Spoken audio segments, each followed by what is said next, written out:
City News, your connection to Salt Lake City government. I'm your host, Poonam Kumar. Today we'll be talking to Bridget Stuchly from the Salt Lake City's Green Team about the Fruit Share and Community Growers programs. As usual, we'll also look ahead at what's happening in the city, and then we'll wrap up with our History Minute. But first, let's get you up to speed on some things you may have missed. The Salt Lake City Council held their April 15th meeting where they were briefed on the Google Fiber feasibility study, a long-term assessment of homelessness in Salt Lake City, and strategies for economic development. Since it was only a work session, no votes were taken. The mayor also proclaimed April 27, 2014 as Reverend France A. Davis and First Lady Wileen Davis Day to celebrate 40 years of positive contributions and dedicated service at Calvary Baptist Church in Salt Lake City. Speaking of honorary mentions, Mayor Becker was recently named one of the 10 fittest mayors in the country by Health Fitness Revolution. The article highlighted Salt Lake City's low obesity rate, abundant park space, and our athletically motivated residents, in addition to the mayor's regular workout routine featuring biking, hiking, skiing, and more. April is Earthquake Preparedness Month, and SLC TV prepared this brief message to remind you to fix the bricks. Many Salt Lake City residents are lucky to live in historic homes in older neighborhoods. Along with the benefits of living in such a neighborhood, there are a few concerns when it comes to earthquake safety. If we plan properly, these concerns can be eased at a reasonable cost. Unreinforced masonry, buildings built of bricks without any other structure to keep them standing, are a major problem in an earthquake.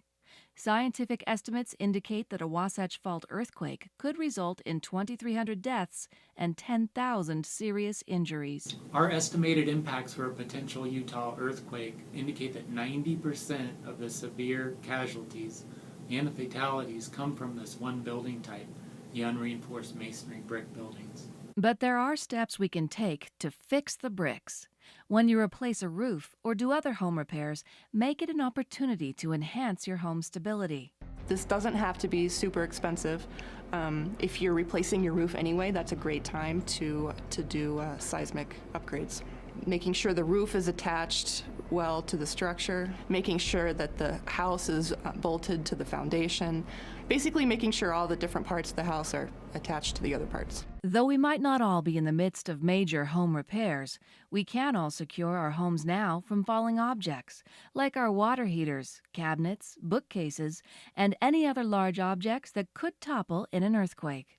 These things are so darn simple, you should be looking at them immediately. So don't put it off. Do something now. Start with your chimney. We want to help fix the bricks and make your household safe. Take a look at the map.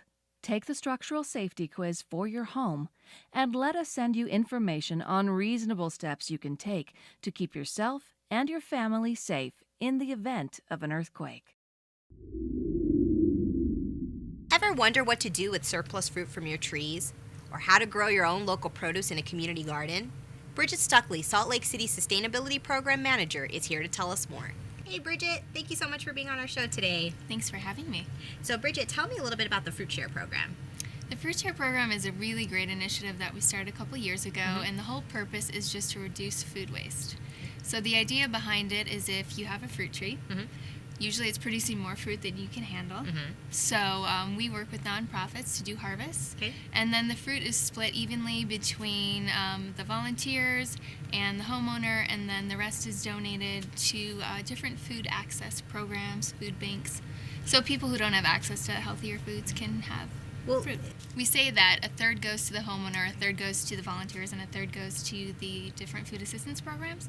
But in reality, by the time we get there, the homeowners are kind of sick of the fruit. So we're taking more from them. The volunteers can only take so much. So we end up donating a ton. In fact, last year we donated over 10,000 pounds of fruit. Wow. So pretty exciting. Yeah. And how does one register? So you can go to slcgreen.com and you can either register your tree or you can register to be a volunteer and participate in harvest events. Speaking of programs that SLC Green has, you guys also have a community garden city growers program, correct? Tell me about that. Yeah, that program is really exciting. We just launched the new gardens program this year. So the city identified 8 different properties within parks that we're going to start community gardens in.